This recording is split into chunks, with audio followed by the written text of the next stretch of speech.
by Northwest. It's called workshop protocols. Just a few things, comrades. You all know we're in a workshop.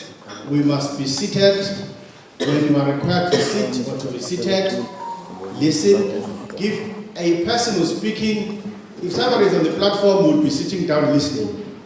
Won't be moving up and down and making noise. It's just a simple thing. It's known. Those of us who attend meetings and workshops know these things. But another important thing, comrade, in a city we know, it's a big city, Durban.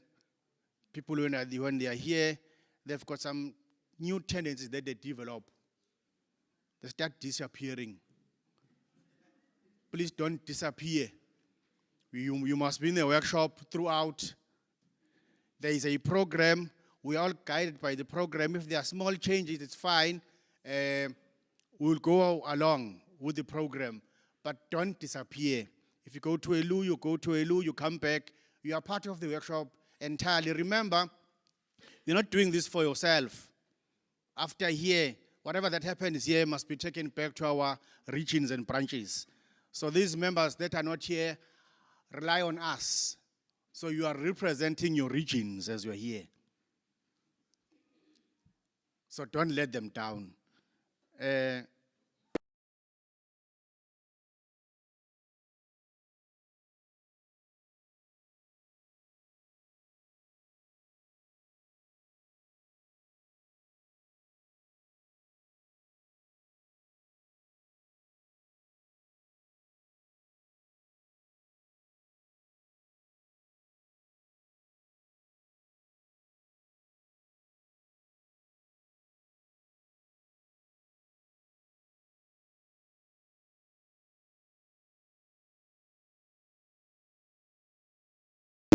Time to call you consistently. We are born and upon it appears. It pops. Good time. There's an emergency that you may need to attend.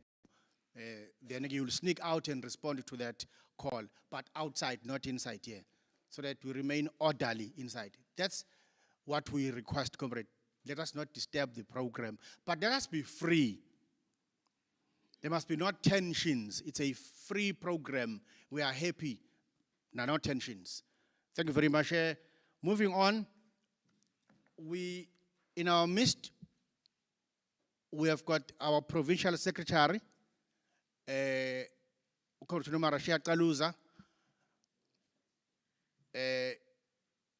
is coming with the DPS, they are here to be with us. If they disappear, don't get worried. It's part of the work. They will be doing their work. But there is a lot that they are doing. But we are very excited and feel very honored. You will not disappear, but if they disappear, don't get worried. Okay. It's only them who have got that right to disappear. But we are going to call upon Comrade PS, Comrade Marashia Kaluza, to come here and open this workshop for us and welcome all of us. Unopala too loves education so much. It's an education program here, and SATU is about education. I'm not going to go further, but she loves education. She's a teacher, a professional teacher. I'm not giving her a CV. I'm just saying she's a teacher, she's a professional, she's a leader. She leads all of us. Nopala. Siyabonga.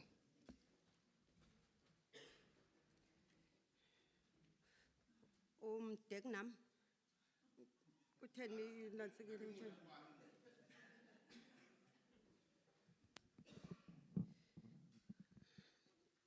Thank you. No, thanks, Comrade Martin, Provincial Education Convener. Firstly, as I'm thanking you, as a secretariat, we appreciate one thing, and asibalindeke nangalama members kaSATU amabili angenayo.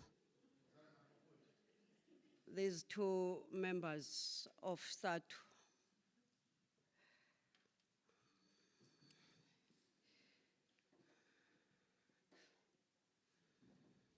Okay, thanks, Comrade Martin. I was saying, we really appreciate, Comrade Umche, or Deputy Provincial Secretary, for giving us this ticket of disappearing, you know. Uyiqale kahle, and we're worried, yabona, as sihleli phansi when we're saying no movements, nothing, just be here. And then kanti hayi uzoyibamba to say, at least the two of us, that's the message we are getting from you, is that the two of us, this secretariat is allowed to galavant here. And no one will be asking us, manisibona sisukuma, ngoba ke si-unit, sine-unit, si-unit. Thina sobabili, so masigalavanta siphuma, singena. No one will be worried. Good morning, comrades. Ngikuvile mzala, angikuboni, but now I know that you are here, Northwest Education Convener. But on a serious note, as we are here, myself and Comrade Chablan Ngumalo, the Deputy Provincial Secretary, we are here to welcome all of you to this province here in KZN. And as such, we want to welcome and greet you, Vice President, Comrade Fasiha Solomons. We are also informed that we have a lady from the Department of Basic Education, where our PESAL is controlled, the main employer at that level. You are also greeted. Let's also greet the representatives of SACE. I've not seen them, but I've been informed that they are also here. All our provincial education conveners, all of them coming from the 9 provinces we have in South Africa. We have to emphasize this point, Comrade Fasiha, that we have 9 provinces, because kwabanye, there's this thing of believing that we have 8 provinces and 2 countries. No, Western Cape is a province. Yes, South Africa. So we greet all our provincial education conveners from the 9 provinces. That's the NETCOM. We also greet our PETCOM, as they are here, our provincial now, our regional education conveners, led by Comrade Martin Dlamini, who's our provincial education convener. The SATU media team, led by Comrade Nomusa Cembi. She's here. Nayo yonke ke i-team yakhe ikhombo, mawubona yena afuna kube uyabaqalaza nje bebonke uthi bakuphi. So we appreciate your presence, because we know ukuthi it's about ensuring that our union is better understood for what it is. We're a union of programs, we're a union of service to members. And even during difficult times when our union is under attack, it is only through programs that we will unite ourselves and also send that message. All members of SATU from KwaZulu-Natal, coming from the 7 regions that we have in the province, 7 regions organizing in 12 districts as a province. When I greeted you, Comrade Vice President, I'm greeting you ne-team yako, with your team, staff se union, esisebenza under your desk. Now, as we are greeting members of SATU, members of SATU, they are everywhere. like their union. Those bakhona abasonta e-Anglican church, a church. Abekho abasonta church la, Anglican, yeah. Abasonta a church, they know ukuthi when you grow up, there are those classes that you must attend. And there's a question as part of the exam that you must know. A question iti ungubani na uThixo okanye uYesu. Who is God or who is Jesus?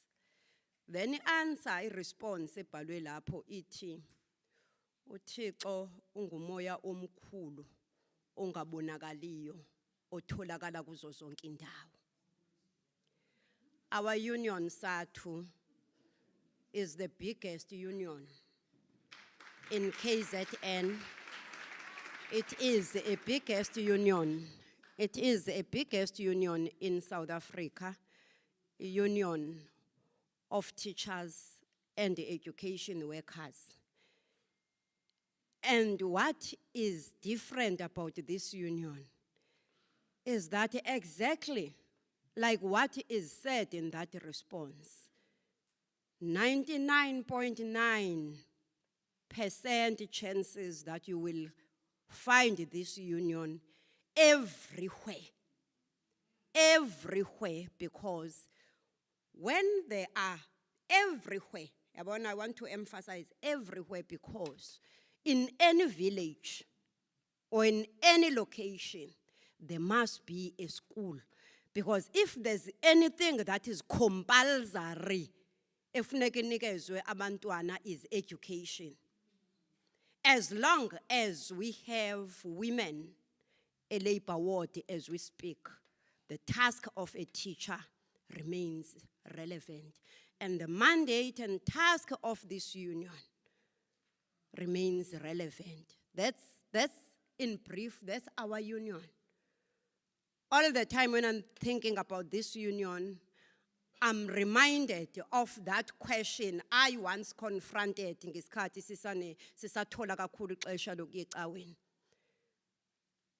Uyabona? So that's our union. Other unions will not be exposed like us, because there's no way that in every location you have a garage such that you can have a union there. The possibility is that kuwo wonke ama-communities ongaba nawo, mhlawumbe nje i-district ye-education, mhlawumbe let's take iZululand. Possibility is that you will have SAT, and then there are so many unions. Noma ungazama kangakanani, but you will never succeed to organize or to have, because there's no workplace that can be organized, and our workplace is everywhere. That's the task that we have, and that is why we have this union, and members of this union are torchbearers, because in those communities, we must be torchbearers to always make sure that we bring light. Now, part of our union being everywhere, we wanted to welcome Comrade Mangani, Comrade Ndlovu. I said these are members of SATU as they were coming in, but again, members of SATU in the Department of Education with province KwaZulu-Natal. Teacher development with Comrade Mangani acting as a chief director now, and Comrade Ndlovu EUC as Payana. Siyabonga comrades, but are responsible for that. I'm just acknowledging members of SATU who are present in the morning, in the meeting, okanye kule workshop. We are here. I was informed a long time ago that we will be having this program. We have our own way of doing things to make sure that every Monday in the office of SATU, in the provincial office, we meet as people who are seconded to the union full time. Angithi mase full time, it means we're supposed to be at school, but we are not at school. We are seconded to the union. And then our offices become the workplace, and we must be early because that is the workplace that we account for. So every Monday we have a meeting. Tina is full time in the office, looking at the program of the organization, doing postmortems, programs that we have had in the previous week, and sibheke 3 weeks olandelayo and start preparing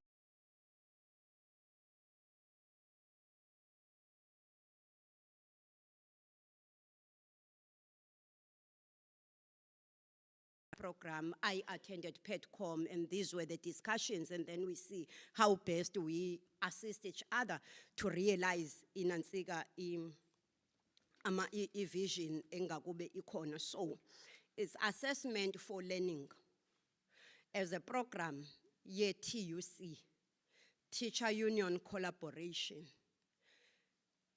A powerful word in these 3 letters is the last one, collaboration, partnership, collaboration. It's very important. And I'll take a risk, VP, and raise something, mhlawumbe you'll say a controversy, but I will have to raise it. But the intention of raising it is for all of us as members of SATU to do some reflections about our work and the vision that we have. Especially because we subscribe to programs lazy the NECT, including this one of Teacher Union Collaboration. The first question that I wanted to raise: what was the intention of forming these programs or establishing or developing them? Why do we have a Teacher Union Collaboration?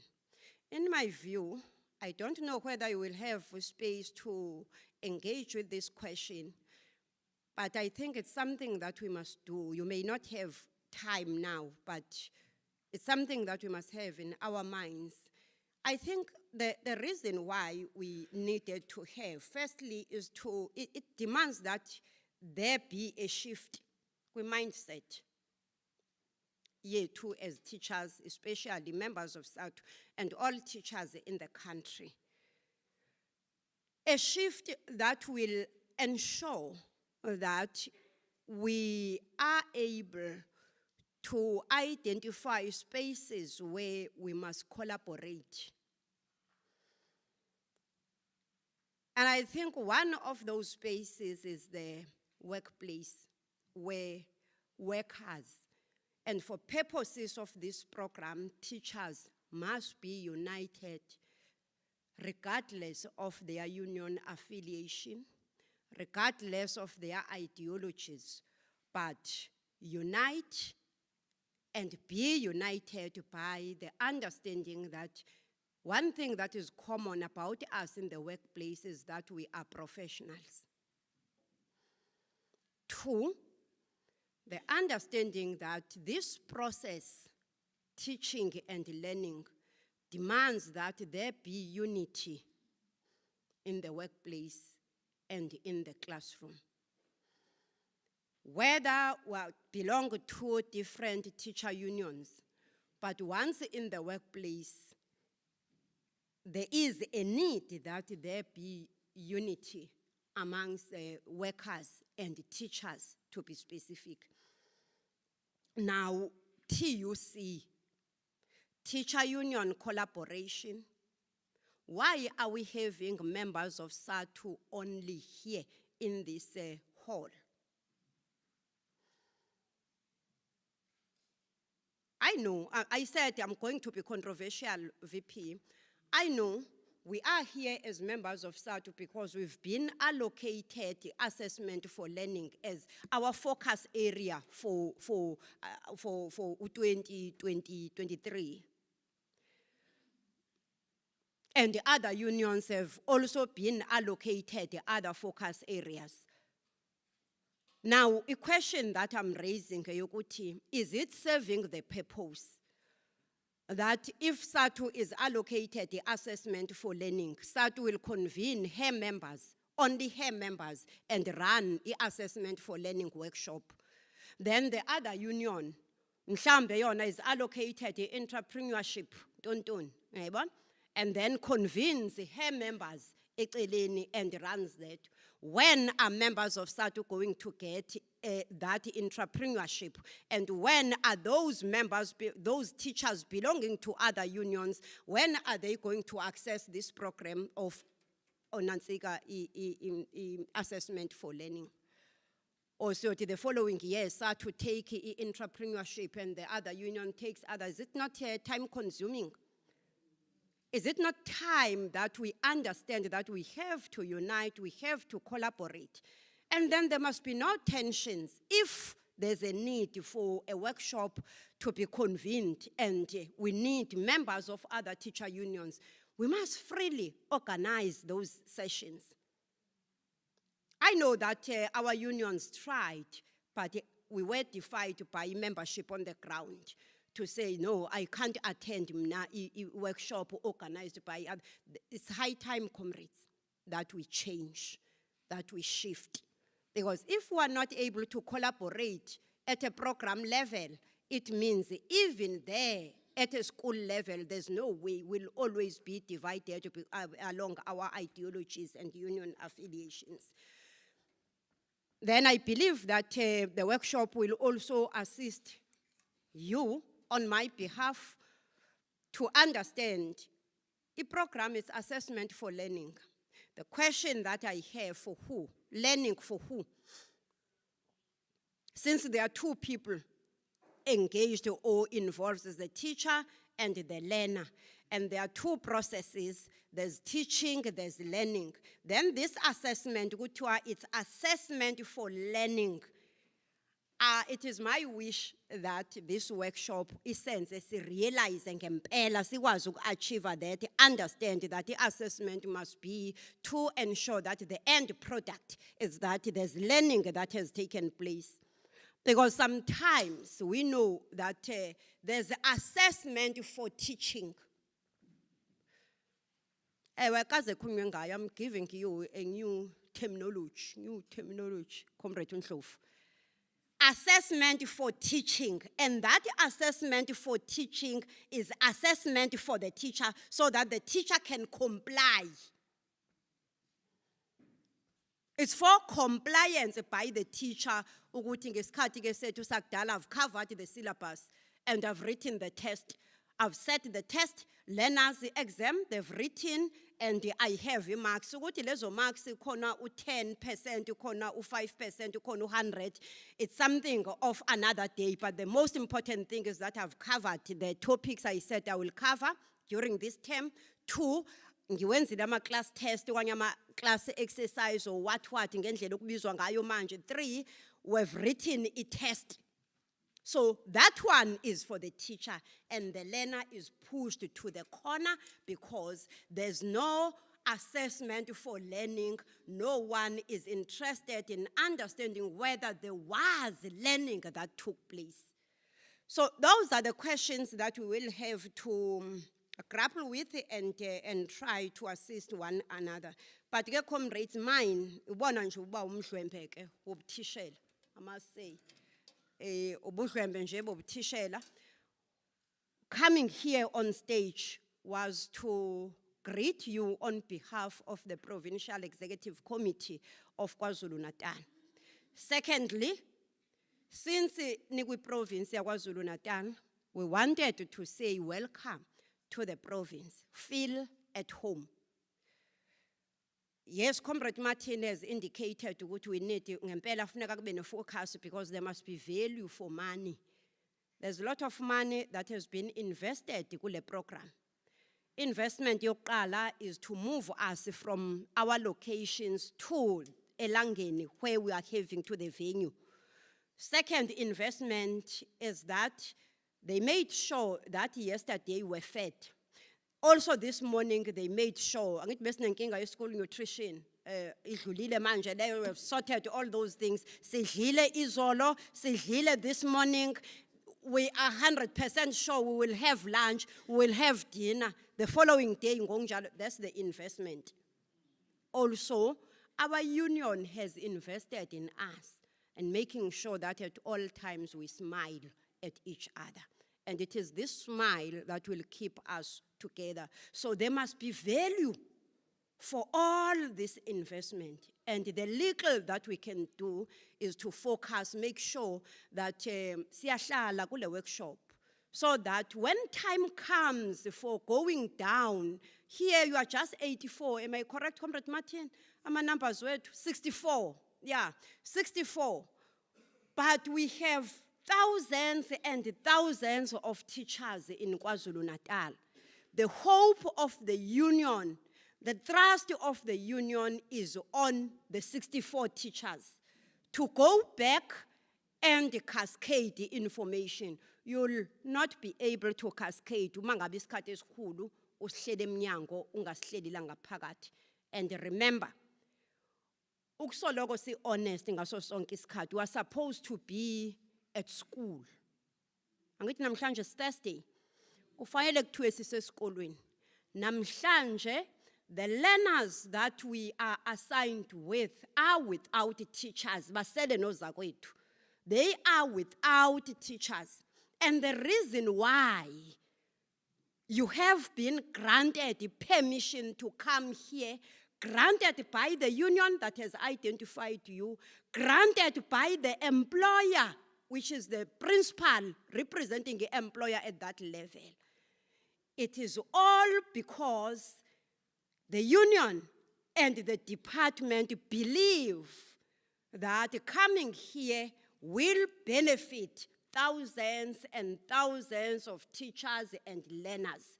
Coming here will benefit the generations to come. This workshop is our contribution towards nation building. Can we then commit ourselves to stay here for the duration? Of course, we'll find time to smile at each other freely outside, but you keep on coming. It's myself and Comrade Umartin will be gallivanting. All the best. All the best, comrades. Thank you.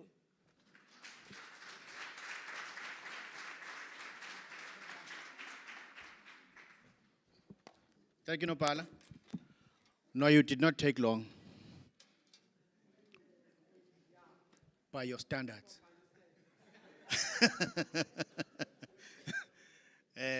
Thank you very much, Nopala. We are now, well, we know that we are free. We're in KZN. In the afternoon, we can go to the beach, have fun. There are many shops. But for now, we're in business. I forgot to tell you that she's also a principal. Yeah. So you could hear as she was speaking. As she was speaking, I could, yeah, that principal gonje. I want to say, uyamuza umphathi. Mase kuba no teacher. Uthi asakhuluma principal manje. Thank you very much, Nopal. But I'm also very happy that Nopal reported every Monday we are very serious, we are busy. We have reports. So VP, you know now you know that I've reported. She said, long time ago, she knew about this program. So I'm very happy. My CV is getting richer. And Pule is not going to disturb me on Monday morning because he knows now that I'll be in meetings. So no calls. At this point, I'm going to call our leader.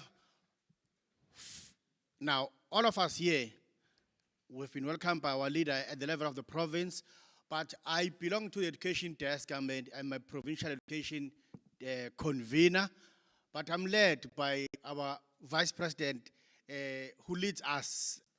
We are a very big team, united team, very happy team because of her. We have a good mother who's always welcoming, uniting us. All of us feel equal, support.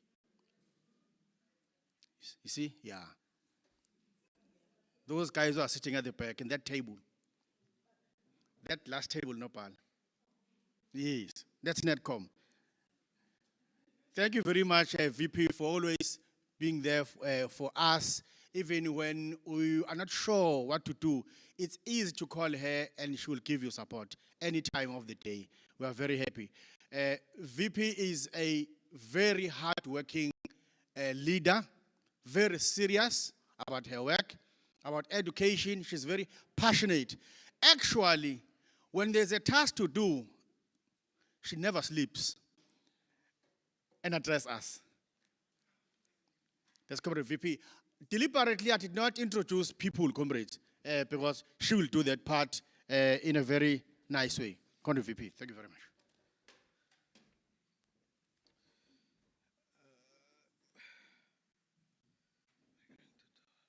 There you go. Viva Satu Viva! Viva Satu Viva! You're very quiet. We Satu, you know.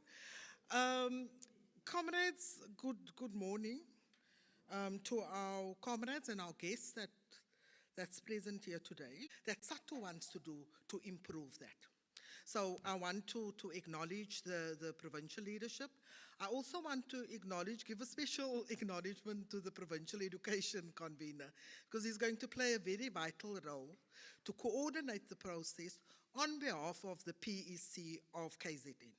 He is just a representative because it's the union that brings this program to you, but we have someone who's going to coordinate it.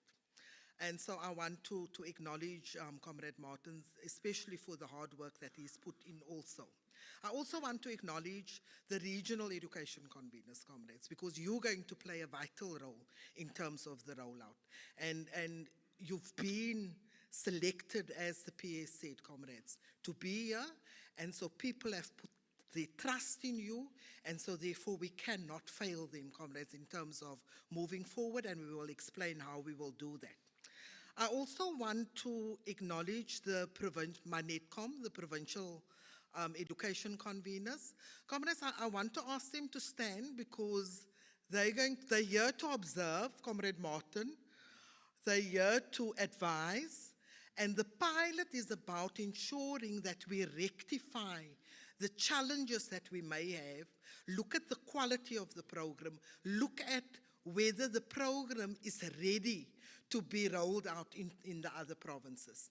So we have from the other 8 provinces, we have Eastern Cape, Comrade Gwen.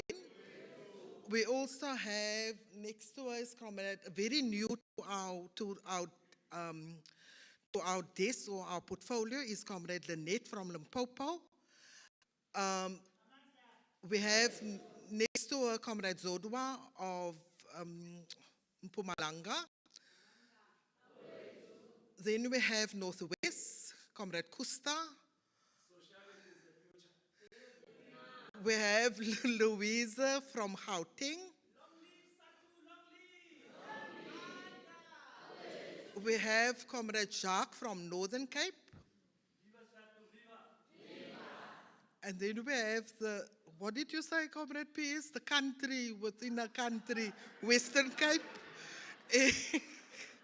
which incidentally is also my province, Comrade Ingrid. And then we have, I think lastly is Free State, Comrade Ditaba. So that is the team, we call them the National Education Committee, and on behalf of the NEC, we are a substructure of the NEC who then deals with the education issues. A very, very important group for me, comrades, and as I say, I believe in building teams, and they are just a wonderful team to work with. Then, comrades, I want to acknowledge the DBE official, Comrade, sorry, Zareen, Zareen Governor. Comrade, she manages the process, the TUC nationally. So she's the person that must release our funding. We haven't got our funding yet. We're still living on credit. And so that is Comrade Zareen Governor. Then we also have our departmental officials from KZN, Comrade Glovo, who who manages the TUC in the province, and also my dear friend, Mr. Ganye. I always get it wrong. We worked together for a very long time in ETDP CETA, and so we're just touching base again. And we thank him also for his guidance always in terms of the program. Then I also want to acknowledge the SAIS representatives, comrades. Comrade Satu is about quality. That we cannot bring a program to you without ensuring, and what we take to our members must be of quality. And so therefore we have the SAIS who will come, and there are 2 evaluators who will come and look at the content for endorsement of this program. I had a conversation with the CEO, so she said she will send this because we're in the process. We don't know how many points you're going to have yet because it has not been endorsed yet. So we have the evaluators here to just facilitate the process of endorsement, so we'll submit that. Then I want to also acknowledge our provider, Prof. Kanji, and his team. We've worked together with him very closely, comrades, and you will not be disappointed in the work that he delivered. We did work together in 2013 already under Vero, the previous vice president, and we're just continuing that program. Then, comrades, the staff, I want to acknowledge both the staff of the province who assisted with the logistics, comrades. Comrade Anton comes to mind, and then also the National Education Portfolio staff. Comrade Reni, who's our HOD, Comrade Brenda, who's our Teacher Development Specialist, Comrade Mama, who is our Curriculum and Assessment Specialist, and Comrade Thoko, who's our Administrator. Comrades, they're the people who do the work behind the scenes. They're the people who make us as leaders look good. Because everything is in place, and I must commend you, comrades. 10 o'clock, everyone was seated. And that is something that I really need to commend KZN for. Comrades, lastly, but most importantly, I want to acknowledge and greet and welcome our master trainers. Now, Satu calls them master trainers. Other people call them lead teachers. But comrades, you have been selected from the, 67,000 members in the province. 67? 62,000 members in the province.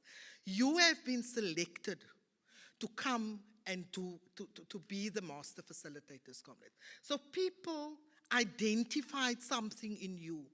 They trust you to take this process forward.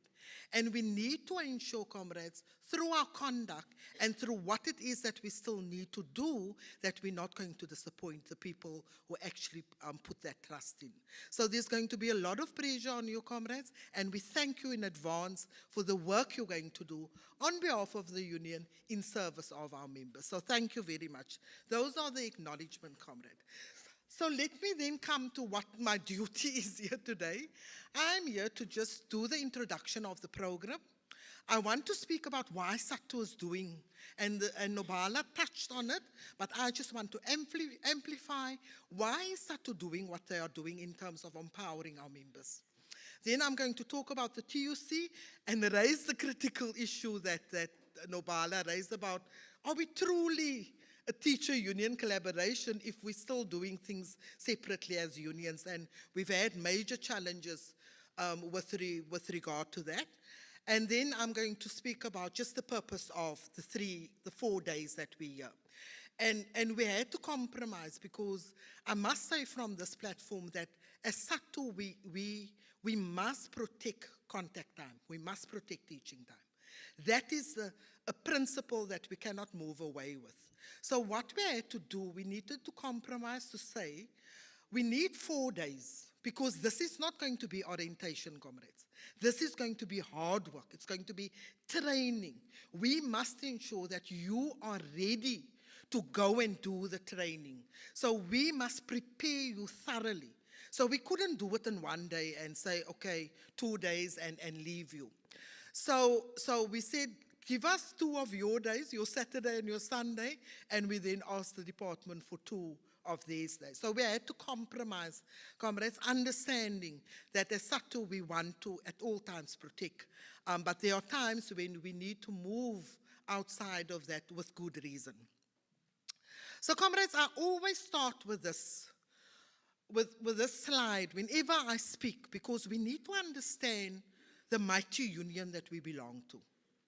That you need to understand and make no mistake that you did not make a mistake to belong to this union. It's 7 out of every 10 teachers employed by the department are SATU members. Can you imagine how big that is? We are the largest teachers organization in the country. When we were established, we started as a giant and we just grew. We are the largest union in the public service, but we also have an international footprint. We belong to Education International, and our very own General Secretary is the Vice President of Education International. So comrades, we've got a lot to be proud of. At the moment, we cannot speak. We've had many achievements, many battles that we won as a union in terms of working conditions, in terms of conditions of service, in terms of training. So we are a very busy union in terms of what we deliver. So you did not make a mistake to belong to SATU, comrades. I just want to remind you that you belong to a mighty union. Comrades, then, whatever we do, we don't just get up one day and say, hey, we're going to do assessment for learning. It's well thought through. And we do it in line with what we stand for and what else to lead us as our constitution. So we make constitutional promises, comrades. We say in our preamble of our constitution that we're going to work as SATU towards transforming education. We're going to work towards ensuring that education is fully accessible, it is equal, and it is qualitative.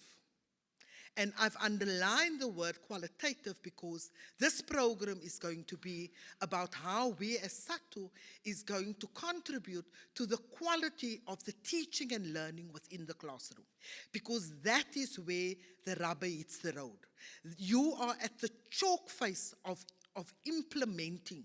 And so that is where we need, if we want to make a difference, that is where we need to go. Then we want to free our education system of the legacy of apartheid, eliminate all forms of discrimination, work towards social justice and social cohesion.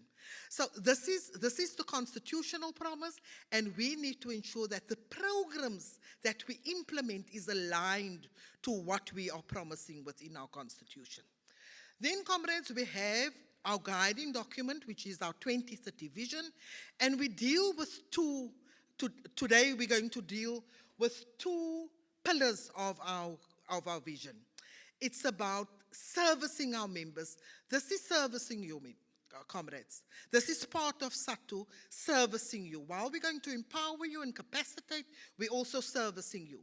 But everything that we do, the interest of our member is supreme in terms of when we decide what it is that we want to do, comrades.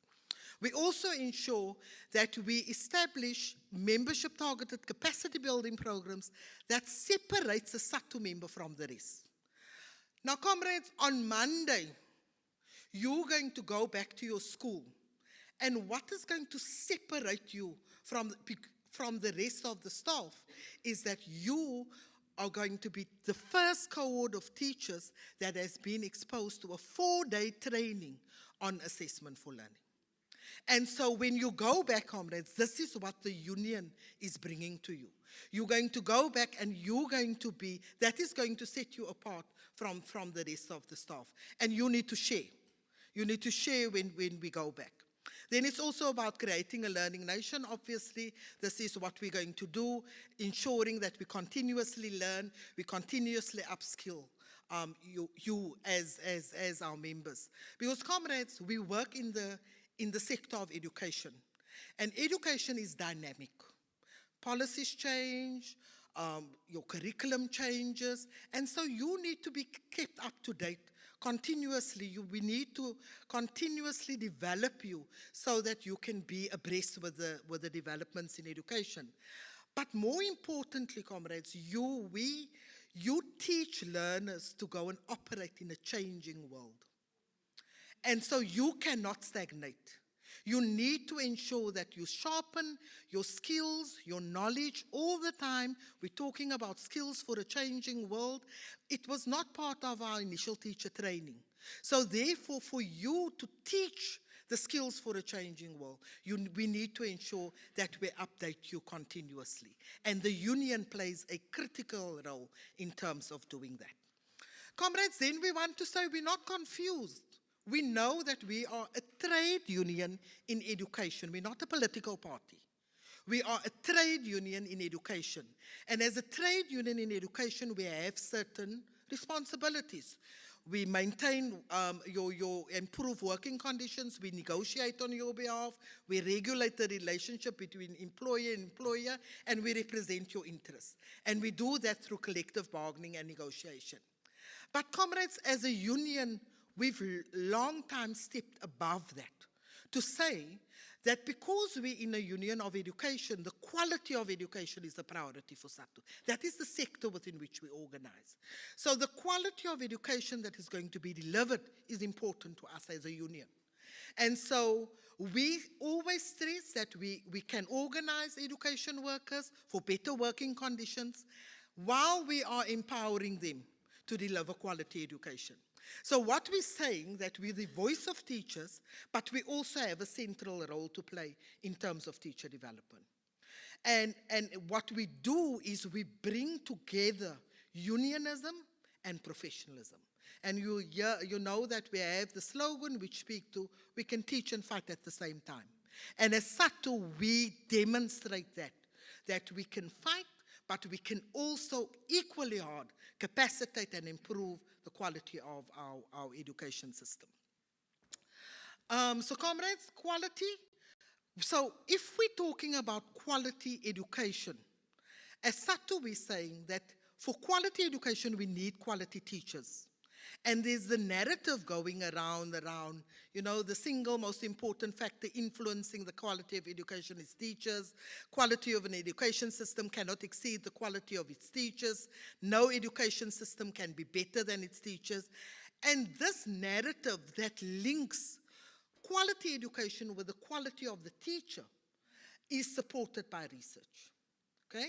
So it's not that we're taking this from somewhere, it's supported by research, and we're saying as SATU, quality teachers matter, so therefore we need to invest in our teachers. And we will call on the department to do that investment. We must develop our teachers, our initial teacher training must be of such a caliber that it prepares the teacher adequately, because the quality, our education system will not improve if we don't improve the quality of our teachers. So that is then that, comrades. So what it is that we're saying as SATU is that teacher professional development is critical to the delivery of quality education, and it underpins the quest of professionalism. Then I want to further go to and just highlight what it is that Education International is saying. And I want to go to the last bullet there where they say, high quality professional development must be owned by teachers. Comrades, teacher development cannot be done to you. You must take control of your own journey in terms of profession. You must take ownership in terms of that. It must be properly funded, but this is what I want to highlight. It is an entitlement of all teachers. So no one is doing you a favor when they professionally develop you. You are, as a teacher, you're entitled to be professionally developed by your employer. So that is in keeping this in mind, and our views on how important professional development is, we then, comrades, we realized as early as 2006. The conversation and the debate started well before that, but we realized that we needed a component within our structures to actually cater for professional development. So in 2006, we took a resolution that we were going to establish a professional development institute. In 2010, we developed it, we launched it. And then the main purpose of this Teacher Development Institute is the Satu Curtis Nkondo Professional Development Institute. We are the first union who actually launched, teachers union in this country, who launched our Professional Development Institute. And that institute is purely there to serve as a vehicle through which SATU will contribute to professional development of their members. And we have certain philosophies, comrades. We're saying that the philosophy of that, of the institute is that you need to take ownership of your own professional development. We use a model where we develop a critical mass of lead teachers, and we use those teachers to then go and develop themselves, but also develop other teachers. So teachers, the philosophy is that teachers drive their own professional development. But what makes our institute very different to other institutes is that our members are both the beneficiaries and the implementers of training, and that is what you're going to do. You are now the beneficiary, but you are also going to be the implementer when you're going to go out and train the other members. Comrades, and we believe in collaboration, and Nobala spoke about collaboration. You know, education is a societal matter. We cannot do education on our, the department cannot do it on their own, the unions cannot do it on their own. If we want to work effectively, and the teacher union collaboration program of last year, in terms of coding and robotics, demonstrated the power of collaboration. How powerful collaboration, if we work together in the sector, comrades, the one step that we need to the hurdle that we need to go over is the fact that we need to work with the other unions in terms of training. Okay? That is the one that we need to debate, Nobala. We need to take that debate up in the NEC, because it is sometimes leaders that do not want us to train with other unions. And so there's a political debate that we need to take, and we need to take that debate further. But for us now, this collaboration is about, we do not have the capacity, we do not have the internal capacity to the knowledge to bring assessment for learning to you. So we've brought someone in, we've brought the experts in, so that we can ensure that we enhance the capacity of our union to deliver quality programs. So you can be assured that what the people bring, what the provider bring, is of quality. It has been scrutinized, so it's quality that they bring. So we collaborate with universities, we collaborate with outside entities to ensure that we bring quality programs to our members. So what we do through the teacher union collaboration is we step beyond the traditional mandate of dealing with labor-related issues only, and we took the opportunity to provide training for our members through the teacher union collaboration. So, comrades, the teacher union collaboration, just very shortly, started in 2012, when in 2011 there was a pilot where we orientated CAPS in KZN and in Mpumalanga, and it worked very well. And the next year, we then signed, we established the teacher union collaboration, where we then signed a memorandum of understanding. So the GS will sign a memorandum of understanding with the DG, so that we say this is the rules of engagement that we will this is what you will do, and this is what we will do in terms of the teacher union collaboration. But what is important, comrades, is that the teacher union collaboration is about complementing what the PED is doing in terms of teacher development. We're not adversaries, is that the right word? We work together. We complement what the PED will complement what the union does. So we're not working against one another. We are training our members. The department is training the employees, but it's the same people.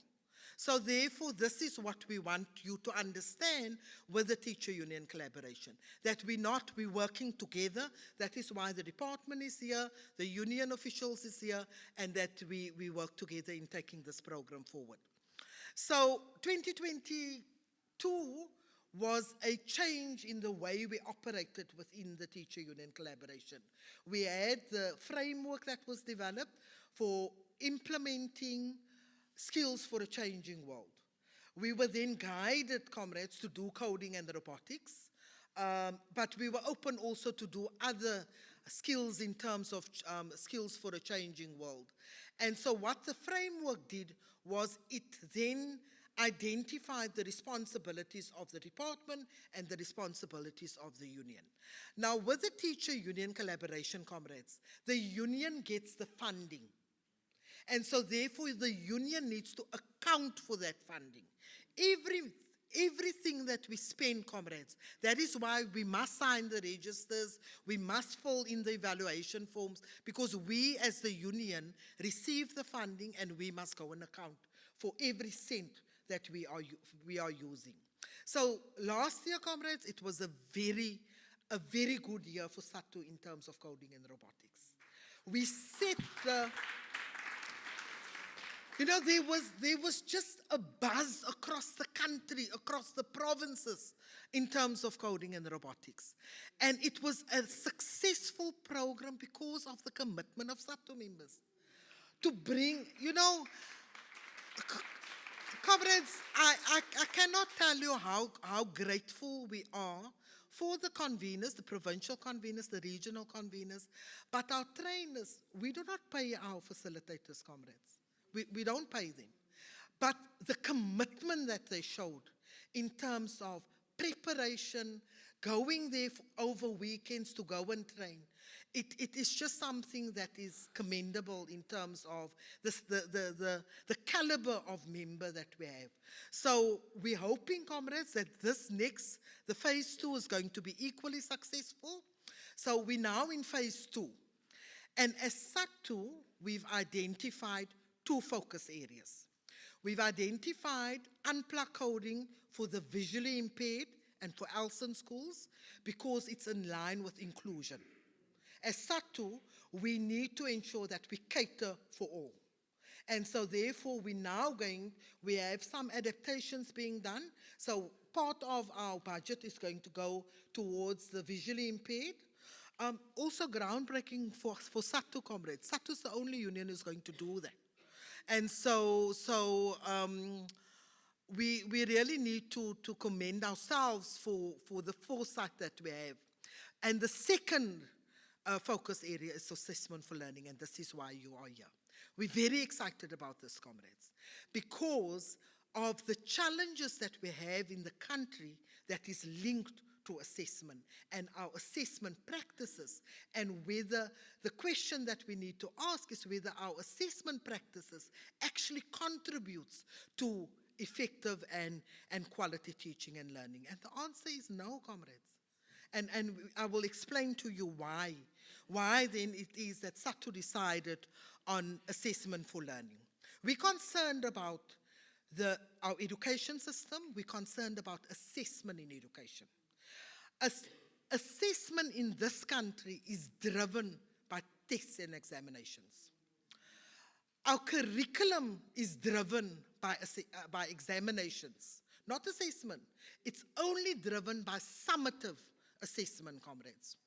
And so the success of our education system is then determined by the outcomes of these tests. You understand the hype we make about the NSC examination. And that everything that we do, our interventions, is channeled towards this NSC summative. And so we get the results, and the results gives us a skewed view of our education system and the state of our education system. So we're saying the formative part of assessment is not emphasized. And so what is it? If we look at our SBA, remember, comrades, our school-based assessment is there to ensure that the teacher tests, especially when it comes to the NSC exam, that you test skills that cannot be tested in a formal examination. But if you look at your SPAs, it's still class tests and control tests, and we still go back to summative. And so there's very little other forms of assessment that comes into play when we look at school-based assessment. Our examinations or our assessment is target-driven. Now, there's nothing wrong with having targets. You must know what it is that you want to achieve. But the targets must not be attained at the cost of effective teaching and learning. That is where we need to come in. That if you're going to concentrate on preparing a learner for a test and there's no skills acquisition, then we would have a problem with that. The budgets that we spend, comrades, we spend millions on the administration of the NSC examination, on interventions to prepare matrics for and so we need to start thinking differently around how we should be getting our basis right. We should be pushing interventions and money into our grade R, into our foundation phase. So this is the type of thinking and the narrative that needs to change. Then our learners are over-tested. Our current assessment practices actually facilitates rote learning. That is what it does. So our learners, comrades, are drilled to respond to an examination, and it minimizes the effect of actual learning taking place. So our learners exit, they can write the exam beautifully. Our education system, prepares them to do that, but it doesn't give them the skills that they need to operate, to access higher education. So that is something that we need to look at. We work on past examinations, we work out past examination, but what is the skill that the child is learning through doing that? There's poor skills acquisition. I've already spoke about that. Learners exit the system without the desired outcomes. Learners struggle to cope with the demands of higher education. Often we hear universities saying that these matrics they're not prepared for first year.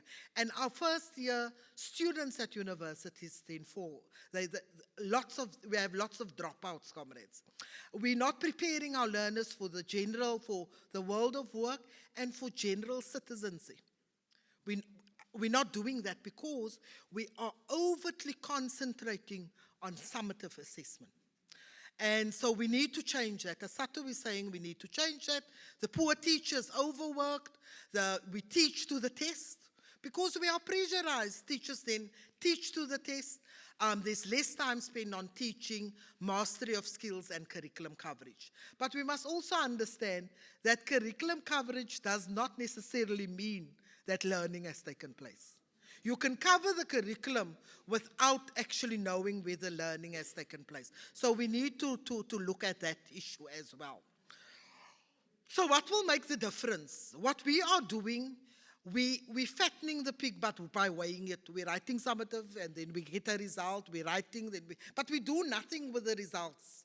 So we're saying that we need analysis of the results. We need then planned and focused interventions. But teachers need to be supported and they need to be developed to actually ensure that the interventions translates into learning.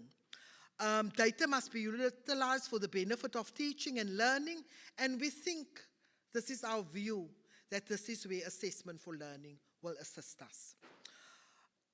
So, we've done a lot of things in terms of assessment for learning. 2013, we trained 500 teachers, and due to a lack of funding, we could not continue with that. We have lobbied stakeholders to institutionalize AFL, but in 2019, the Congress took a resolution, comrades, that we must play a leading role in engaging and advocating for assessment for learning. We must convene a lekgotla, and we must call for and work towards the implementation for assessment for learning within the system. We're going to Congress next year, comrades. We must go and account whether we've implemented this resolution. And this right here is starting to implement a Congress resolution that SATU is saying we need to shift to assessment for learning, which is more your formative assessment. So that is part of the purpose why we are here. So what are the benefits then for us? Comrades, I'm not an academic, firstly, and secondly, I'm not an expert on the issue of assessment for learning. We have the experts at the back that's going to take you through. But at a very basic level, what is it that's convincing that attracts SATU to moving towards assessment for learning? Assessment for learning has the potential to encourage active learning, placing the learner at the center of learning. That is what we want to do. Because what it encourages active learning, giving learners an understanding of what they need to improve in their learning. So it's about learners taking ownership of their learning, giving them the opportunity to do that, which summative assessment doesn't do. Then it supports differentiation, and this is a big one for us, because it helps to differentiate instruction by identifying individual learner needs and then responding to those needs. So you can actually plan targeted intervention. And so it's about an inclusive approach. AFL is about promoting an inclusive approach, and that is what we want as SATU. Then, comrades, it provides data-driven instruction. So teachers get valuable data on learner progress, which can then be used to inform their instruction to the benefit of their learners. But also, it gives the teacher space to make decisions in the best interest, based on the data, in the best interest of the learner. So it promotes autonomy. It promotes teacher agency. It also encourages a growth mindset, to say that it promotes the growth mindset by emphasizing that you can improve. The learners can always learn and they can develop new skills. So in a nutshell, comrades, it promotes self-reflection. This is what is the benefits for us. And so therefore, we would want to then advocate for the institutionalization of assessment for learning. So what does it mean for us, comrades? As per the TUC, SATU has the responsibility to train 15,500 teachers. Okay. We have the other unions that is also have the responsibility, NAPTOSA 2,500, SAOU 2,000, NATO 2,000. I'm not sure why, I think PU was 500. Okay, then, comrades, so the bulk of the training will be done by SATU. Okay, then this is the breakdown, comrades. For KZN, we're training 64 master trainers, and you 64 will be responsible for training a minimum of 2,200 teachers. A minimum. Comrades, that's a drop in the ocean if you look at the number of membership that you have in this province. If we can do more, we do more. But this is the minimum that we need to train. So what is it that we'll do, comrades? We'll train our master teachers, 420 of them nationally. Specific criteria has been used to select. It is a 3-day content training and a 1-day for planning and for, your planning and your, what is the other word? I can't get to it now, but I'll get to it. And then on completion, comrade, you will then get a certificate. Now, this is how it's going to work. You will have your 3 days of training. Then there will be tasks that you will need to go and do. One, because for you to understand and to go and train, you need to have experience in terms of implementing it in your classroom. So you need to go back and implement, and then Prof will give you tasks which you need to complete online, And then after that, once that has been assessed, we will then issue you with a certificate of completion. And it's not only going to be a certificate of attendance. So that is how it's going. But I will explain that, comrades. I will explain that on day 3, how we're going to move forward. We're going to train teachers for a 1 day only. It's actually going to be a 3-day training. You will initially start with a 1-day training, and we now in discussion with the department and with NECT to then add the other 2 days. So you will get a 3-day program, but you will go out and train. The 2,200 will be the 1-day training, and that same cohort must then go through a day 2 and a day 3, and we will explain to you how that is going to work. Comrades, so in a nutshell, purpose. We are going to train the master trainers for this 4 days. We're going to train on content and the use of resources. Now, I'm very excited, comrades. You're going to get a little bag with the resources, okay? It's going to be the book.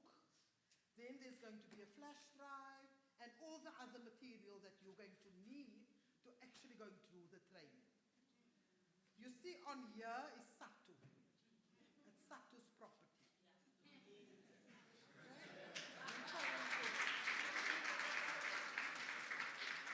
Once you have completed your 2,200, SATU will donate this to you to go and use at your school as a token of our appreciation to you for doing the training. But you need to use this, comrades. There's a lot of things in here, lots of resources, but Prof. Kanji will explain that to you and the other facilitators. So, comrades, we need your commitment. If we find we're investing in you, if we're going to find, comrades, that you did not train, we're going to come and repossess some. We're going to come to the school and we're going to come take our kid back and give it to someone else who's willing to train. So Nobala spoke about investment, comrades. We're investing in you. This costs quite a bit of money. And so we're trusting you with that resources to go out and do the training. Then we will do a session where we're going to plan, and I was looking for the word dry run. And we're going to do a dry run. On the 3rd day, I'll explain to you what we'll do on day 4. But this, comrades, is not like orientation. This is about training. You need to understand what it is that you're going to do. If you don't understand, ask. You need a community of practice, a professional learning community. You need to work together to support one another, to explain if people don't understand. Because you're going to do more harm than good if you're going to transmit the wrong information. Not from a subtle platform, comrades. Wrong information is not going to go out from a subtle platform. So be sure, if you're going to do the training, that you know, you're confident in terms of understanding the content, you've actually implemented in your classroom, so you can speak from a position of strength. So that is what we want to do in this 4 days, comrades. So just in closing, I want to then just underscore that as SATU, comrades, we are committed to being part of the solution to address the challenges in our education system. Committed to that, comrades. Undeniably so. Even with all the negative publicity out there about SATU, this is what they must come and see, what SATU is doing. We are committed to work towards improving the quality of our education system through the capacitation of our members. It's all about improving practice within the classroom. That is where we're going to bring about the change. So, comrades, in closing, allow me to thank you then for agreeing to be part of this team. You've want to thank you for that. There's a lot of hard work moving forward. But on behalf of the NST Congress, thank you very much. And that then is the purpose.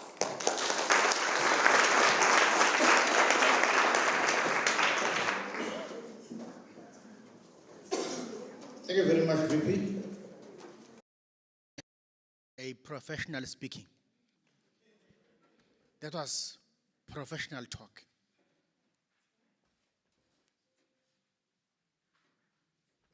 Yes. Small Comrade VP, it was clear. I think Comrade, now everyone knows that why you were here. So people who are here were carefully selected. Please don't disappoint us.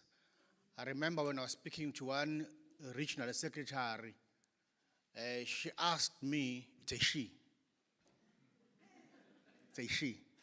She asked me, what kind of a person you wanted this time around? So I explained.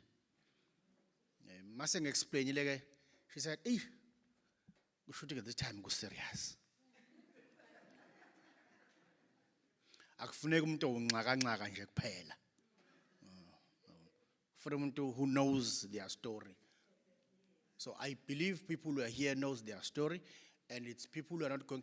It's people. In the main, we need people who are going to be reliable, comrades, and trustworthy. We cannot waste our time, give you all this information, all these packs that VP was speaking about, and then you disappear with them. Because in the past, we have been disappointed by a few comrades. Only a few comrades who spend time with us, then when it is time to roll out and implement, they disappear. That's why some of them are not here today. We excluded them deliberately. We know their names. Not really, they remain SATU, but we know that they are, because we're not good for, we know where you're good at. So we put you where your strengths are. Yeah. Comrade. So siyabonga kakhulu ke comrade. Sikwasathu kufuna sicule manje khona lecule efuna silicule la, there's one gwijo ekufuna silicule manje ke ukucula ke sicula sonke noma ngabhimba it's fine as long as you sing. If you don't understand, listen to the person next to you, then try. Yeah, very important. And it's a culture. We sing in SATU gatherings, even if it's just one or two songs, but there must be at least a song or a revolutionary slogan or, chanting. There's a place in KZN called Ulundi, and this place has got a very bad history. But now it's better. It used to be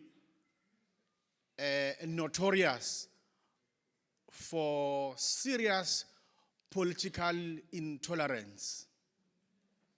It was like a fort, unshakable. But it was only through SATU that place was shaken. It's only SATU that assisted political parties to be able to shake it. They used SATU as a vehicle to get there, to make inroads. So it's one of those, it's not only Ulundi, but Ulundi was one of those areas that were very notorious. So that's why then we developed a song about that area. Like for a minute, bese ne break in. Thathi tea bese niyabuya. Yes, I bambatina. Lesathi sayibambathina kwazamazamu. Yes, I bambathina. Lesathi sayibambathina kwazamazamu. Kuye kwazamazamu Lundi. Lesathi sayibambathina kwazamazamu. Kuye kwazamazamu Lundi. Lesathi sayibambathina. Yesayibamba thina. Hale sathi sayibamba thina. Yesayibamba thina. Hale sathi sayibamba thina. Kuye kwazamazamulundi. Hale sathi sayibamba thina. Kuye kwazamazamulundi. Hale sathi sayibamba thina. Nyakazani phe. Kuye kwazamazamulundi. Hale sathi sayibamba thina. Yesayibamba thina. Hale sathi sayibamba thina. Yesayibamba thina. Hale sathi sayibamba thina. Kuye kwazamazamulundi. Hale sathi sayibamba thina. Kuye kwazamazamulundi. Hale sathi sayibamba thina. Yesayibamba thina. Hale sathi sayibamba thina. Yesayibamba thina. Hale sathi sayibamba thina. Yesayibamba thina. Hale sathi sayibamba thina. Kuye kwazamazamulundi. Hale sathi sayibamba thina. Kwazamazamu. Kuye kwazamazamulundi. Hale sathi sayibamba thina. Yesayibamba thina. Lesathi sayibamba thina. Amandla. Viva Satu, viva. Thank you very much, comrade. You can settle down. See,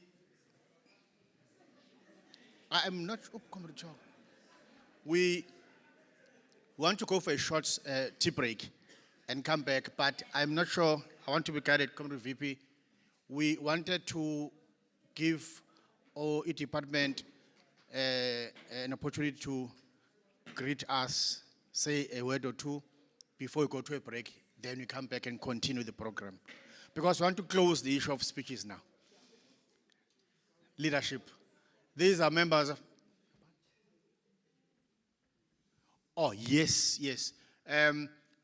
After them, I'll allow Comrade 2 PS to come and there is an announcement that she wants to make so that we get aware.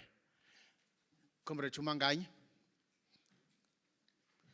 Comrade Chumangani is a director, teacher development, member of SATU. We are big.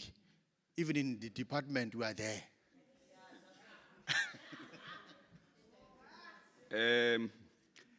Viva Satu, viva. Viva Satu, viva. Mandla.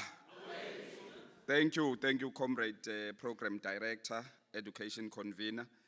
Let me greet the Provincial Secretary, Comrade Noma Rashia, and the whole provincial leadership. I will not enumerate the names. Our national leadership from SATU, as led by the Vice President, Comrade Faseha, as she has just presented. She has delivered a very dynamic and informative presentation. All members present here, comrades, I may not mention each and every person, but we are happy to be here. particularly on a very important subject on the teacher union collaboration. As it has been indicated, I am from the Department of Education. I am responsible for teacher development, and in an acting capacity, I'm also responsible for other functions. But I want to, as part of my comments on behalf of the department, I want to start from a constitutional context that as KZN Department of Education, we are mandated to deliver basic education in this province. It is a constitutional function in terms of Schedule 4 of the Constitution, which is schooling, that is basic education. As you are aware, Section 29 of the Constitution provides a right for basic education. In other words, it's not a favor, it is a right, and we are part of the broader government formation. Well, we have quite a number of pieces of legislation that enjoins us to develop the employees. The Skills Development Act enjoins, or rather instructs, every employer, designate employer, to make arrangements to develop its employees. So the issue of development is not a favor, it is a right. As the employer, we have a duty to provide such development to the teachers. But we can't do it alone. That is why I'm saying this session is very important, because it is talking about teacher union collaboration. Comrade Nopala, you've raised very thought-provoking questions as to how do we take this collaboration a step further, a broader collaboration amongst union themselves. But Comrade Faseha has also come with a dimension that indicates that the Department of Education is complemented by, among others, teacher unions to deliver on the mandate of teacher development. Comrades, whether we like it or not, at the heart of teaching and learning, the primary person there is the educator who is facilitating teaching and learning. And therefore, it is important that such an educator must be developed.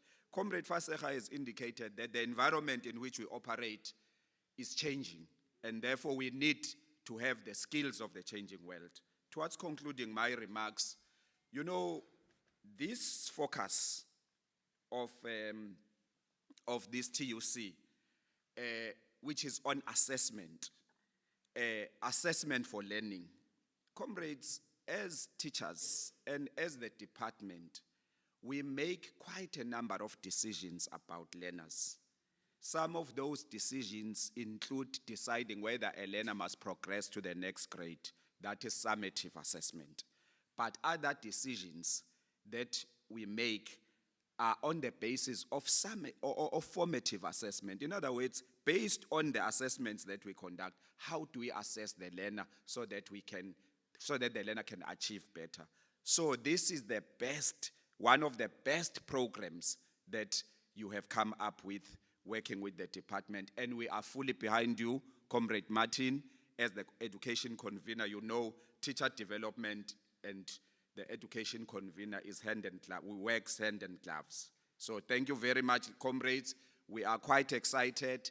We are fully behind this program. In fact, we have demonstrated. You remember we were here last time to offer support when we were rolling out coding and robotics.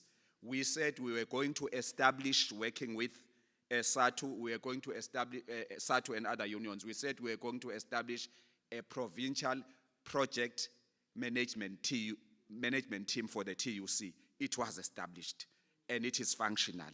We are reporting, and therefore, ladies and gentlemen, comrades, as the department, we will make sure that whatever support is required, we'll provide. Thank you, comrades.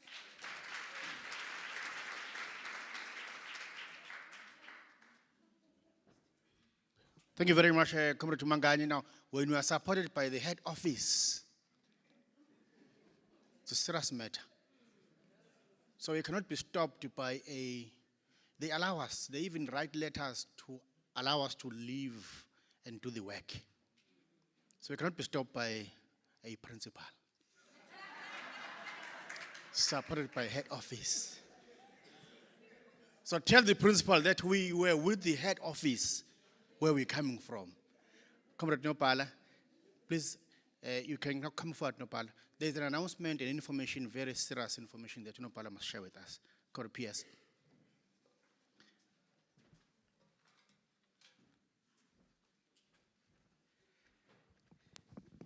No, thank you.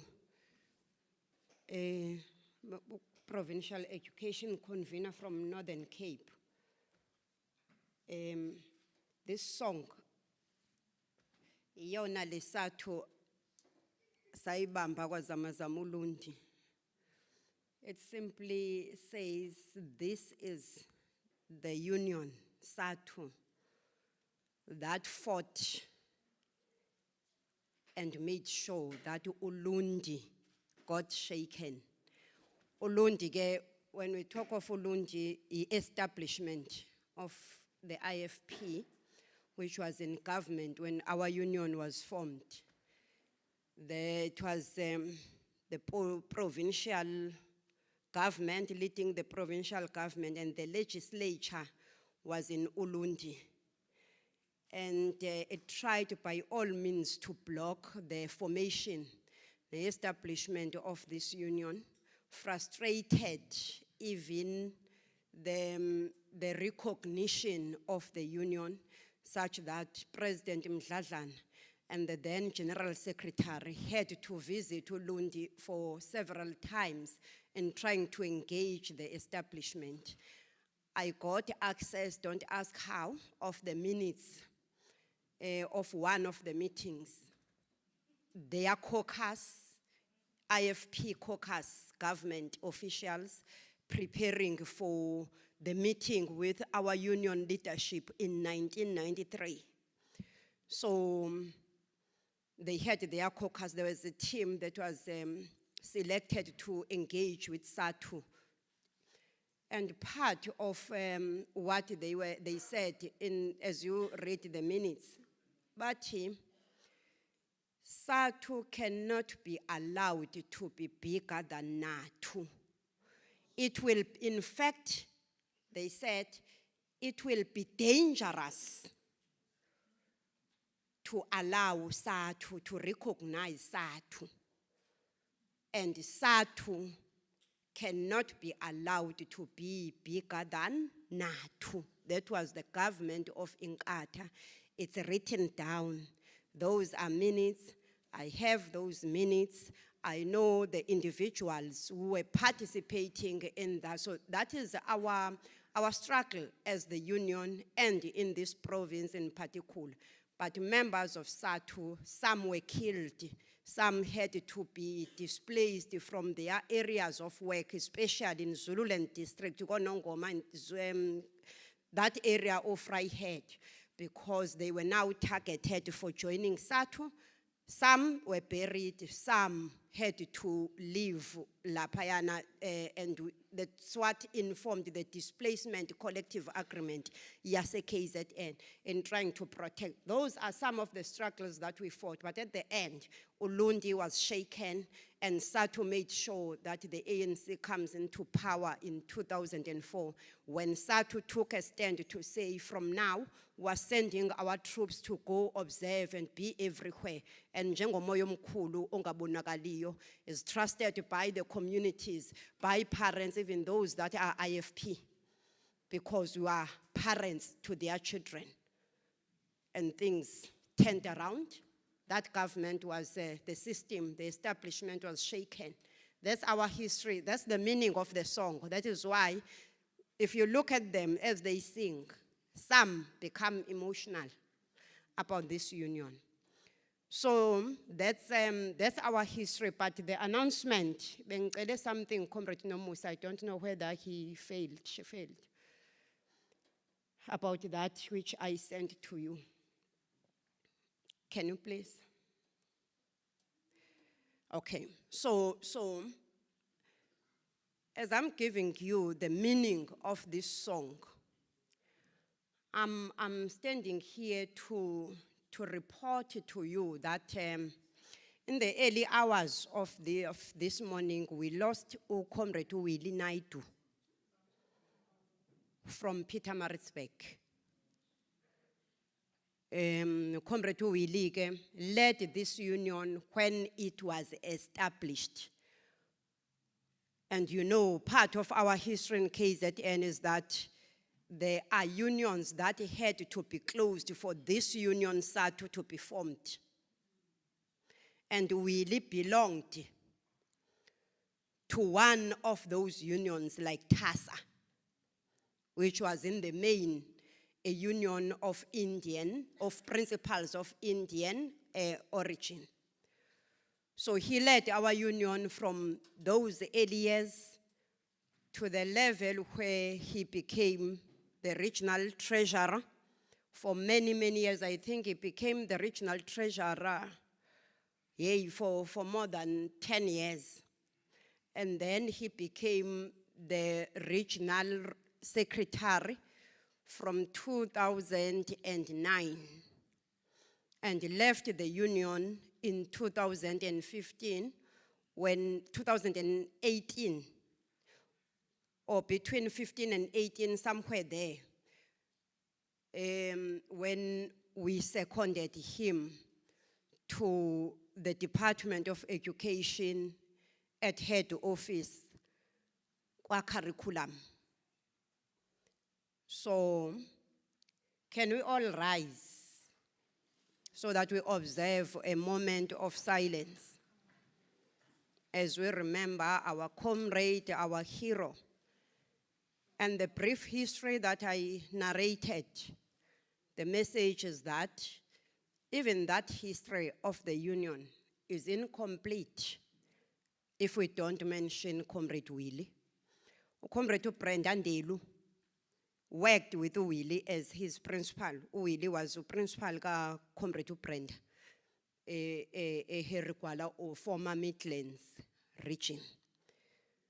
Can we now observe a moment of silence with our male comrades taking off?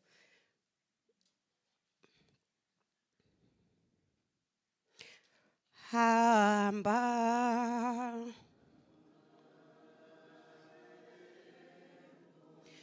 wemkhonto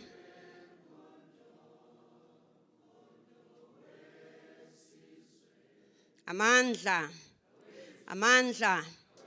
May his revolutionary soul rest in eternal peace. Thank you.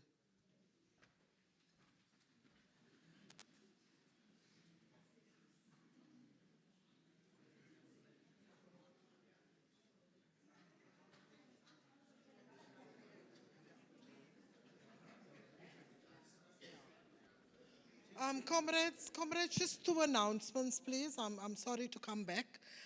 We're running late. We're running about an hour and a half late. But the benefit of us paying for you to be here at the hotel is that we can go a bit later. So we will go a bit later because we don't want to compromise on the quality of the training, comrades. So just to inform you that we're about 1.5 hours late.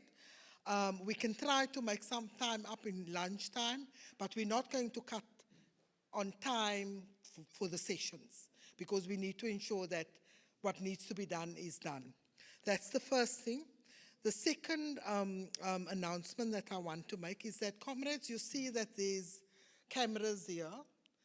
I'm not sure if there's live streaming happening, but there will also be some videos, and we will use this material when we go and present to the department, because we must account.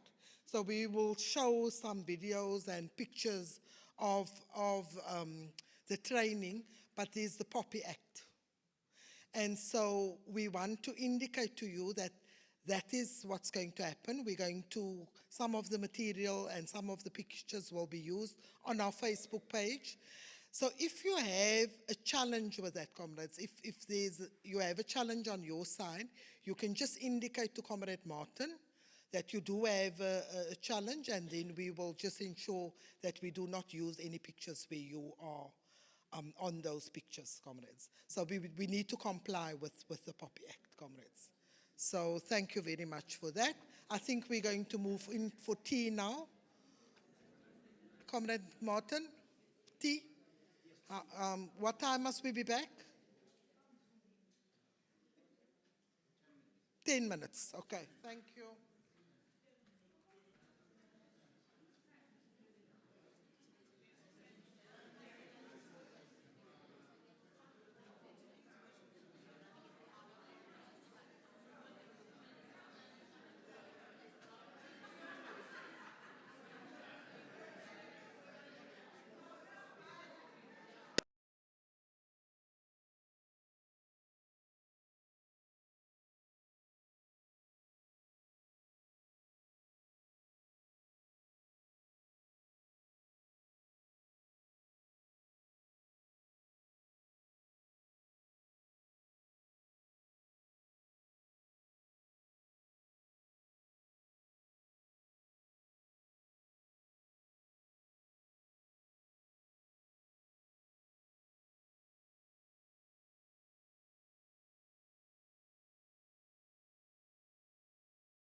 Anyone else?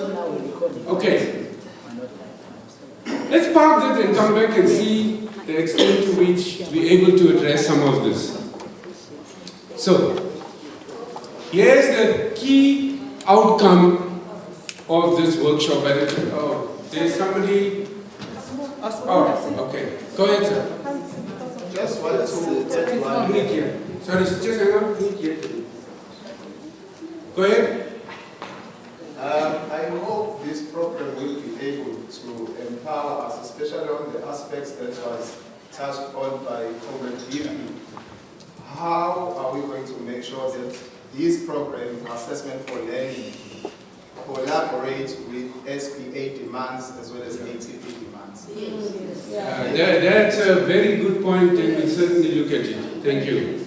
So the supporting SBA demands and basically the summative component. Yeah. Okay. Yes, go ahead. Are you going to provide us with the notes or So we will provide you with notes, slides, etc. But also you should be taking notes as well. Because you're going to forget 10 minutes later and I'm going to prove it. So you should be taking notes as well. Okay. Okay, so this is the key outcome. And fundamentally it's a critical outcome, very, very carefully selected. Is to enhance the capacity of lead teachers to support teachers and school leaders. Really important, just think, it's not only teachers and school leaders to integrate assessment for learning approach into your pedagogical practice. Assessment is not different from pedagogy. So as to identify, address the specific learning needs of all learners. Very clear, colleagues. The philosophy of I see you, my child, I recognize you, my child, and I'm here to support you, my child, is important. More in high school than in primary schools. And I'm not saying it's easy. I'm not saying it's easy. So take note of that. And if you don't write it down, 10 minutes I'm going to ask you to recite this. Okay. So what is our approach? And I differ slightly here with the comrade VP earlier on, and it's important. The focus is to address the needs of learners and teachers, hence on pedagogy.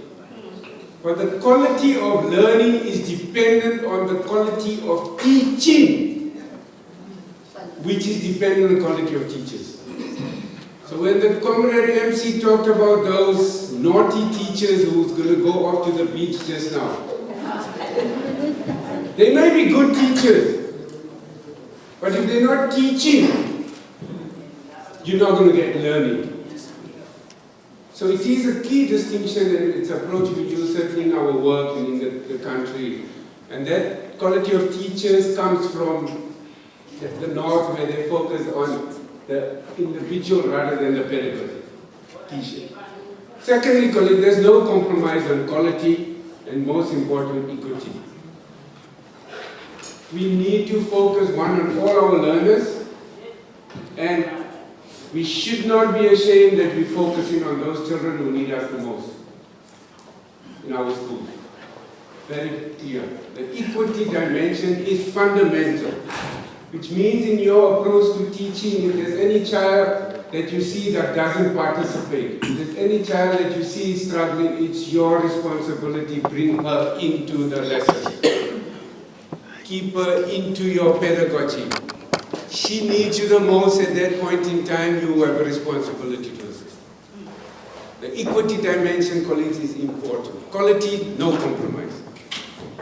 There's three principles we work on. One is evidence-based, which we call no tatama chance.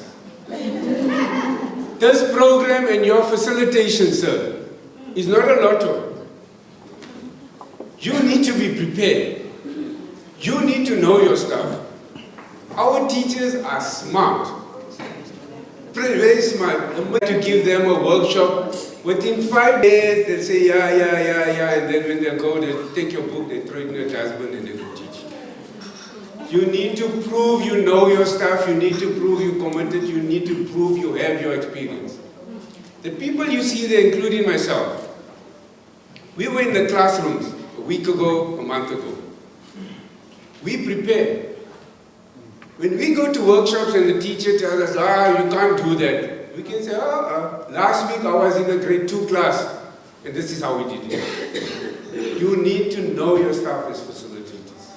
You need to collaborate with each other, you need to support each other, and it's integrated into the program. It's needs-based, colleagues. Do you know what the discipline principle is? No. Or the Panado principle? I'll tell you. So, basically, the Panado principle is, there's a now grandpa Panado. Now I've got a grandpa Panado in my hands.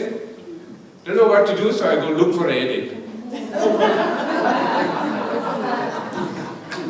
That's not the principle we do. We identify what the problem is, and then we prescribe what we need to do. Yeah? It's not, we've got money for workshops. Let's just, what can we do now? Coding and robotics, let's do that. Sorry. No, it's a need, it's an issue. What will help our children the most? What is a need? What is an issue that's going to support us the most? Very important. And the last principle, focus on theory and practice, which is the swimming principle. And you know what the swimming principle is? Yeah, you guys learn how to swim by Googling swimming. You can't learn how to swim by saying, I went to the pool and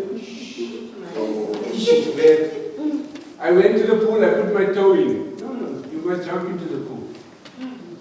Which means, colleagues, the strategies and techniques that somebody mentioned it, you must master it, you must try it out, you must reflect on it, you must discuss with each other, you must prepare.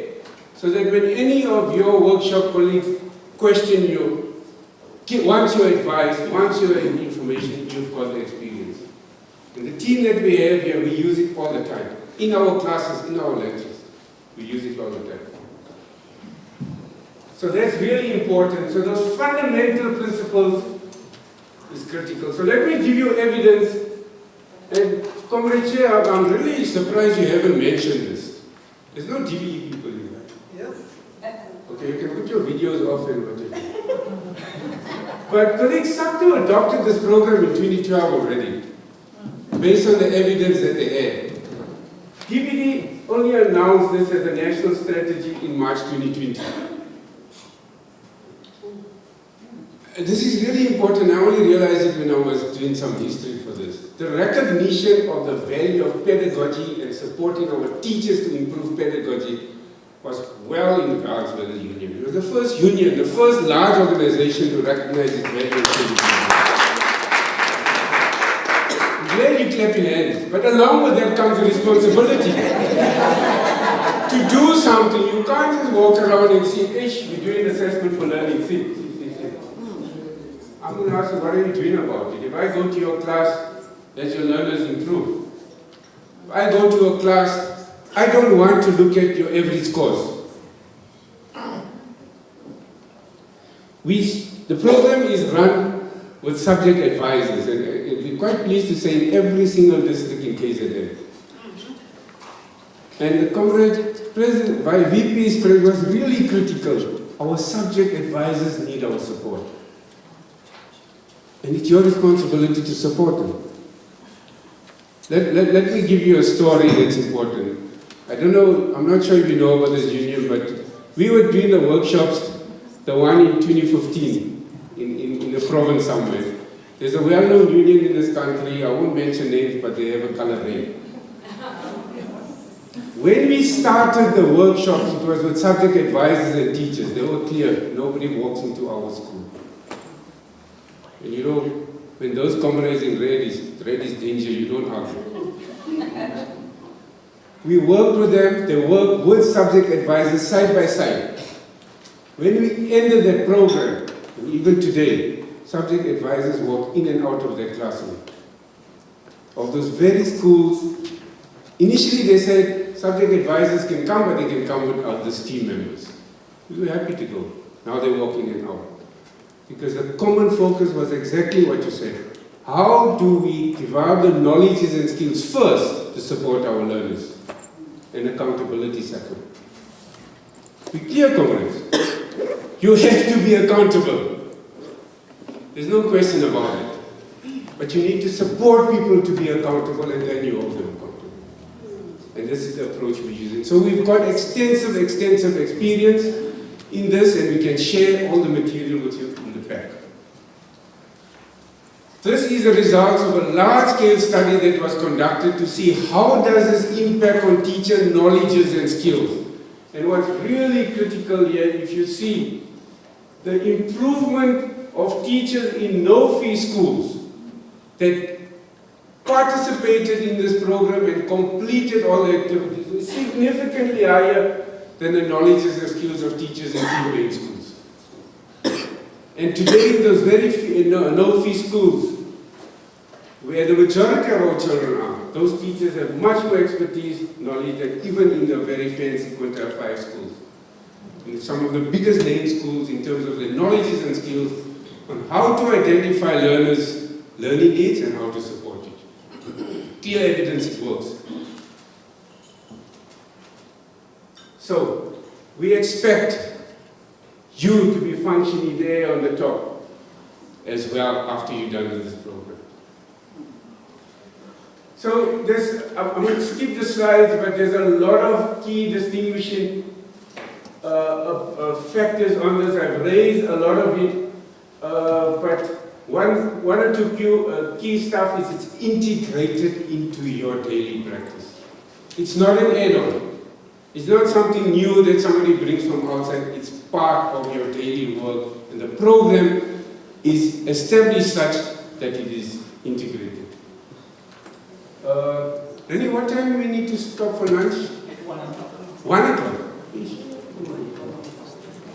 Sorry, Comrade VP took up like 6 hours of the 5 hours of this workshop. Oh, okay. So, colleagues, we're going to have to... The other key part of the program, because you've got no excuse. You know, today the biggest, most common excuse is, sorry man, I couldn't attend the meeting, it's load shedding. Where's your work schedules and your lesson plans? Sorry, principal, it was load shedding yesterday. This program is ESCOM proof. Load shedding or no load shedding, it will work. We tried it out already in 2016. We changed our whole approach, etc., etc. And we'll show you how to do it. Okay, so very, very brief overview. You develop the skills of master teachers yourself. A key component is reflection, and I think the VP mentioned that earlier on in terms of the approach. You need to develop theory. Teachers are they're not normal human beings. They're actually not superhuman beings. But also they're academics and scholars. And you need to start seeing yourselves as academic and scholars. Yeah, you might not do a doctorate or a master's. Doesn't mean you're not an academic, and it doesn't mean you're a scholar. So you need to know theory. You need to be able to reflect on it. You need to engage with the theory and practice, because it impacts on your thinking. And more important, SACTU is just not a union. There's a political agenda of development as well. So you have that responsibility. The master teachers scale up the program. As the VP noted, you're going to support teachers to do that. And the third component is you're going to not only develop capacity, but you're going to support implementation. Somebody said cascading. One of the reasons cascading in South Africa has failed since the early 90s, and we all know about this cascade program, right? Is that the cascade program stopped at the first workshop. You can't stop there. You need to, once you develop capacity, you also have a responsibility to support it. And support it until the system is ready to continue, and so it's built into the program. And lastly, we're also busy developing a cadre of facilitators in each province to support you. So we all from Gauteng, we have a small team. It was my goal and intention to try to do this for a long time now, and so we're quite pleased to announce some of our comrades from the kingdom who's here, from the local universities, who are participating in this program, like you, as a teacher, with the hope that soon they're going to be available to support you. So that we have our cadres all over the country, and hopefully you are going to be the one to be able to support the districts and the DBE to upscale. Keep that in mind. You're not only, as you said, you're not only a SACTU member. You're an active citizen of this country, and we have a responsibility to support our children. Especially without apology, our poor and marginalized children. Very capable colleagues. We have to do that. So, we also have a learning management system that will have access to a whole lot of materials, etc., in which you would be required to do your submissions and get feedback, etc. We've developed, customized for this program, and to work within your time frames that we discuss with your leadership on how to do that, but we'll discuss that later. And lastly, we're going to start a whole process of reflection. Okay? Now, wise men once told me, never start something when people have hungry stomachs. And then someone also told me, people in red are very dangerous. I figured 1 + 1 is 2, so imagine there's people in red who are hungry. So, no, colleagues, unfortunately, the timelines for lunch are fixed. We adapted and adjusted our program, but we can't adjust it for lunch. Now, it's not going to make sense for us to continue now because you need a little time to do that. So, with the permission of the MC, can we then break for lunch? You decide on the time. And we have a whole series of activities, exercises as we go on. Yeah, up to you. But, so, just last point. One of the approaches we use, as you saw, then is we model good practice. When you run your workshops, we don't have, okay guys, so let me light my cigarette here quickly. Children, no smoking, okay? You must stop smoking, it's bad for you. Understand? We don't have that philosophy. If you teach your teachers to give feedback, if you teach your teachers on how to ask, improve questioning, or how to engage learners, etc., you model it in here. Like we're going to do. Hence, I introduce yourself and I ask you to function as learners. So we need to be flexible. One of the biggest flexibility in South Africa, it's a problem. And I think our government has put in a notice to the United Nations to create a different time zone for South Africa. Because we don't know how to keep time. Anyway, so, Comrade MC, so the point is, colleagues, you have to be flexible in your program when you run your workshops. We've developed our program such in modules, and you'll see on the slides, Jeanette will say, you'll see we have slides that you can skip, we have slides that you can pay attention of, we have slides that people can look at after the workshop, etc. It will allow you that flexibility. But you can only do that if you know your stuff. Amen. No tata chance. Does it make sense? Okay. And you change according to needs of your teacher. Right? No discipline principle here. You find out what they know. If they say, you know what, we have the knowledge and skills here, you say, fine, skip, we go next one. You change, and you can change on the spot. Our slides, our program, our videos, our material allows you to do that. If you don't have time, you say, fine. You guys are here in the evening, right? All the shops, all the clubs, all the casinos are closed during this 3-day conference. You got nothing to do. We will do you a favor. We'll give you work to do in the evening. okay?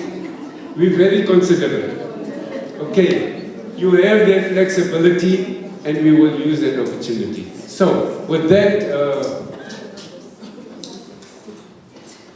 Comrade MC, it's up to you. When we come back, we'll continue a program that we should have started now. Thank you, Prof. Comrades, we want to try, obviously it was slightly delayed. Now it's 5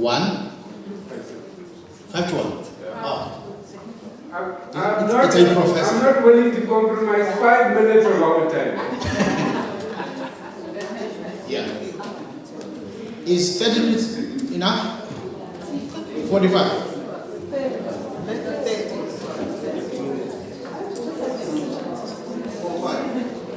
45. Yeah. So it's 1:45 will be here. 1:45. Let's try, come on, let's try. As soon as you are done, you come back. Lunch is outside, just outside on the left hand side. Thank you so much.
It's not you did it. I mean, you do a bad job. It's not you did a bad job. SACTU gives poor training. SACTU don't know this stuff. So it's very, very important. I ask my facilitators, they get angry with me. I can't stress the importance of preparing, planning, reflecting, discussing, reading, and we'll provide that material. So here's the other thing. South Africa, the spirit of Ubuntu is very strong, and it's a key characteristic of our culture. For this session, there's no Ubuntu here. This session, you work on your own. It's your views, it's your knowledges, it's your skills. Okay, so that's one. The reflection exercise has open-ended issues about your views. Two, it has a whole lot of what we call pedagogical scenarios. You know, like Ms. Mtembu does A, B, C, D, and she asks us, what advice would you give her? A, B, C, D. You choose. At the end of it, you'll get a detailed report that will place you to say, here's your strengths, here's your weaknesses, that's what you need to improve it. The current workshop, colleagues, we usually give this before we start, because remember the reflective nature of it. We will give you in the end so that when you go back, you'll have that knowledge, okay? But really key for you to know, where am I in this exercise? So, it is an individual exercise. Similarly, in the class, we're going to have a group exercise, and group exercise means group, at least in Gauteng. Individual exercise means individual, okay. So just the activity, you can do it on your own views, etc. There's literally no right or wrong answers. It's teaching. And you teachers, it's your experiences. What we want to find out is, to what extent does your experience align with the assessment for learning approach? Does it make sense? And if it doesn't align, it's fine. That's why we're having this workshop, so by the time you leave here, you will have a common understanding. And if you don't agree, it's also fine. Does it make sense? Very important, colleagues. Give your views. Give your views, okay? So, we're doing this paper and pencil. The next one we're going to do at the end of the session will be online. And it's available by cell phone. You can do it on your cell phone as well. We will kind of simplify it, okay? So it is done to give immediate feedback, etc. And when you facilitate for your colleagues, you'll see in the material that you can do it in your teachers in that way as well. And you'll see the reporting, etc., etc. Interestingly, colleagues, when we report, there's no percentage scores. We report on performance levels. So it gives you detailed information on knowledge, skills, and understanding so that you can act on it. But we'll talk more about that. Okay? Are we clear? Anybody not clear? Okay. Colleagues, can you just hand that out? The reflection exercise.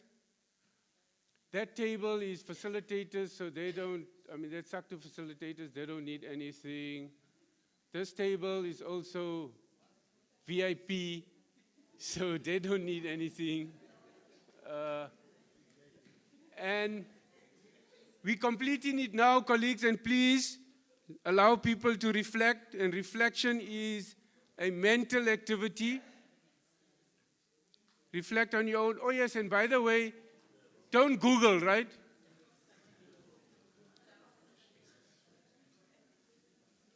So, just for colleagues, when you facilitate, we administer in this as an individual exercise. Just allow people time and space, so there's no time limit per se. You finish when you finish, okay? So don't push, don't rush people. Some people might have difficulty, it's fine. Reflection is not an easy task. And just remember that.